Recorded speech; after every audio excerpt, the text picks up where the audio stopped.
સમાચાર જામનગરથી જામનગરનું કાલાવડ જ્યાં મુશળધાર વરસાદ વરસ્યો છતર ગામ પાસે નદીનું રૌદ્ર સ્વરૂપ જોવા મળ્યું એક પરિવાર ફસાઈ ગયો જામજોધપુરથી આ પરિવાર આવી રહ્યો હતો અને એ જ વખતે છતર ગામ પાસે નદીમાં ફસાઈ ગયો અચાનક પૂર આવતા અમુક લોકો સામે છેડે ફસાઈ ગયા કાલાવડ ફાયર બ્રિગેડની ટીમને જાણકારી આપતા તાત્કાલિક તેઓ ઘટના સ્થળે પહોંચ્યા છે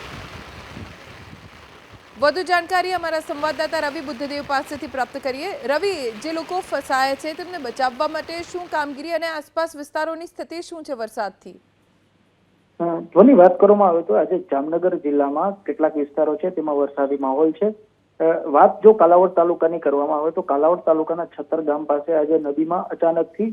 પાણીનો પ્રવાહ વધતા જામજોધપુરથી એક પરિવાર છે તે કાલાવડ તરફ આવી રહ્યો હતો ત્યારે તેઓ સામે છેડે ફસાઈ ગયા હતા ચિંતા જેવી કોઈ બાબત નથી સ્થાનિક મામલતદાર અને ફાયર બ્રિગેડની ટીમને જાણ કરવામાં આવતા તેઓ સ્થળ પર પહોંચ્યા છે અને જરૂરી તમામ કાર્યવાહીઓ છે તે કરવામાં આવી રહી છે આભાર રવિ જાણકારી આપવા માટે તો હાલ તો સમગ્ર મામલે